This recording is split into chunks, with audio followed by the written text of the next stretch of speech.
Introducing me to this game was like introducing Lindsay Lohan to Coke, or telling Kanye for the first time that he didn't have to take his meds anymore. I was absolutely unhinged. I was so addicted, I was making loadout lists at work.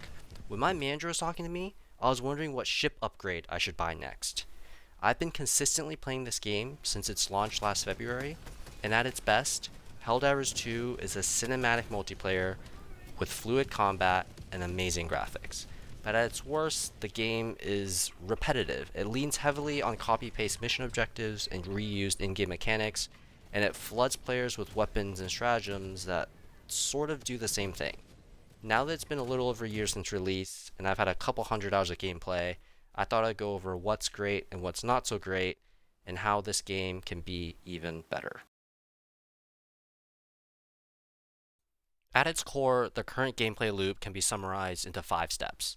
You drop in and call in all your weapons, you shoot and blow up enemies, you hit E a couple times to complete an objective, you shoot and blow up some more enemies, and you extract. The shooting and blowing up parts are ridiculously fun. The weapon interactions, the explosions, and the physics are extremely well thought out, and the attention to detail is evident. After a handful of missions, though, it can get stale. The game relies heavily on flooding players with different weapons and stratagems to artificially make missions seem more interesting. For example, you can choose between guns that fire extremely quickly, ones that set enemies on fire, others that have pinpoint accuracy, and others that don't really work at all. The weapons and stratagems that you pick are what determine the gameplay, but after experimenting with different factions and loadouts, it will inevitably get stale because the core gameplay loop doesn't change. It's still the same 5 steps over and over again, except right now, steps 2 and 4 have a little bit of variation depending on what stratagems, weapons, and factions you pick. So to make the game better, the gameplay loop itself should be improved. One option is including unexpected or spontaneous events during missions. Let's say after a civilian evac mission, a sandstorm or a blizzard happens, which causes the Pelican to crash. Now instead of extracting, you need to rescue the civilians again and escort them to your extraction Pelican. Or after bringing a LiDAR station or local relay station online, you find an emergency safe beacon somewhere on the planet. And if you save them in time, they'll fight with you for the rest of the mission. Or while your team is running to extraction, you suddenly get a notification that a fallen Helldiver is in the vicinity, and you have the option of bringing back their cape and belongings to the Pelican, but you have to ensure that the items don't take on any additional damage. By taking the already existing elements like weather and point of interest and actively tying them into gameplay, the game can be much more interactive, and there's a potential element of surprise in each mission. Another option is to add additional mission types that really encourage collaboration. Let's be honest, after 20 to 30 hours, you pretty much know how all the missions go. Turn the satellite, confirm the evac coordinates, input arrows onto a screen, sit and wait back for things to calibrate. It's the same motion over and over again, and honestly, it doesn't require any teammates. One person can do all of this alone. So why not introduce a new type of mission with a focus on co-op gameplay? Imagine on a super Helldive difficulty, you find an automaton stronghold that can only be destroyed by assembling a nuke. 2 Helldivers would have to stay and assemble the nuke by either turning on the generator or the fuel supply, and the other 2 have to fight their way towards the stronghold and use a stratagem ball to mark the base's location. And only then can the 2 Helldivers standing guard arm the nuke and destroy the base. Another potential mission type is an escort style mission, where all 4 Helldivers have to be present to transport a black box or weapon crate to extract. 2 Helldivers carry the item, and the other 2 make sure that the item and their teammates don't take on any additional damage. Look, I get it. It's definitely a tall order to get a bunch of random people to collaborate with each other. These new mission types that emphasize collaboration and teamwork can introduce a new level of difficulty and interaction compared to what we have now. The last potential option is to overhaul the gameplay loop entirely by introducing raids. I'm talking large fortresses or strongholds that we have to invade and going through waves and waves of enemies before we can reach the boss. All I have to say here is that I hope the bosses are interactive. Please don't make them bullet sponges where I have to dump all my mags into it to make a dent. Make them interactive and have weak spots or areas that we should target. Much like fighting factory striders where we have to strip off the large turrets and the machine guns first before truly engaging, let the bosses have specific abilities that we can disable and fight against. With these slight tweaks and improvements to the already existent gameplay loop, the game overall can feel more dynamic and have better replayability.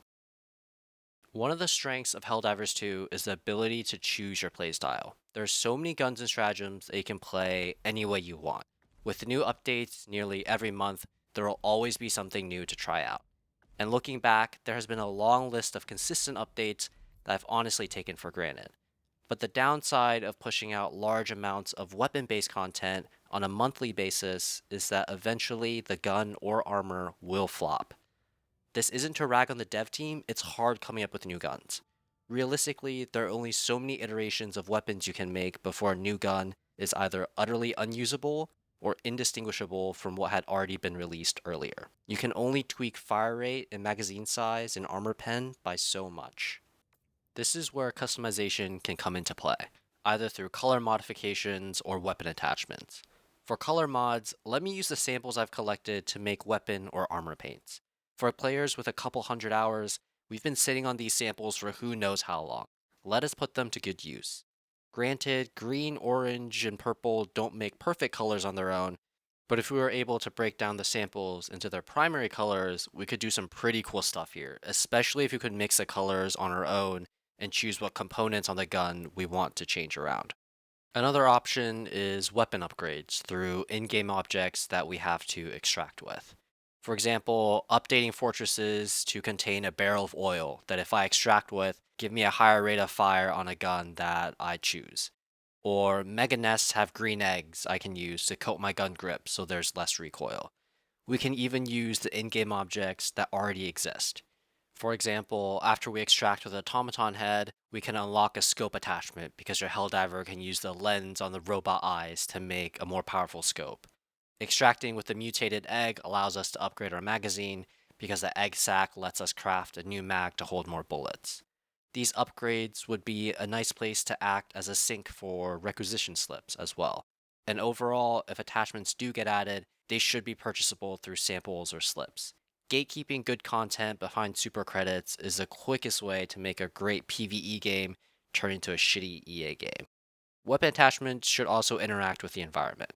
For example, long scopes don't work well in the desert environment because of all the sand blowing around.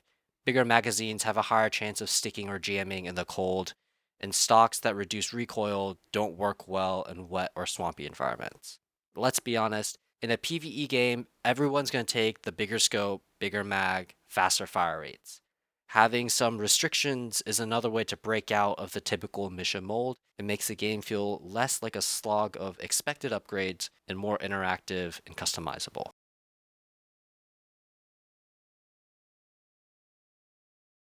The premise of Helldivers 2 makes it difficult to see any sort of lasting, meaningful progress. It's a war where we take planets, lose them, and have to take them back again. And this push and pull makes it hard to feel like there's any real progress. Story wise, it's hard for me to identify what led us to where we are today. I just know that at some point I was getting demolished in Meridia, and now there's a black hole with a lot of dark energy building up. Look, I know there's a backstory, but when I'm playing a couple times a week, I can't help but think, didn't we just capture this planet? What I remember isn't the cool storyline, but rather I've played on Fenrir for like 3 months straight and I never want to set foot again on that fire planet.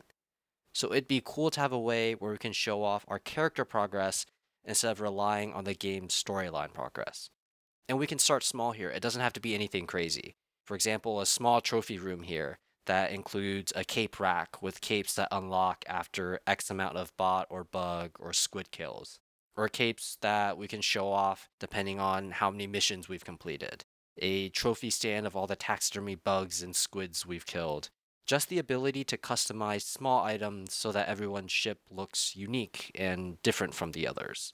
Customizability in a way where when I join a new squad or return to someone else's ship, I can see what their flair is and how they play the game and how long they've played. Overall, Helldivers 2 is a fantastic game. You don't win Multiplayer of the Year by luck. Sure, there have been a few rough patches, but the devs have shown that they listen and are willing to roll out updates that the community wants. If they add in some more elements that can shake up some of the gameplay and allow players more freedom in customizing their weapons or ships, this game will have a long, long life. If you made it to the end, thank you very much for watching. Let me know what you think, what updates you'd like to see, and I'll catch you in the next one.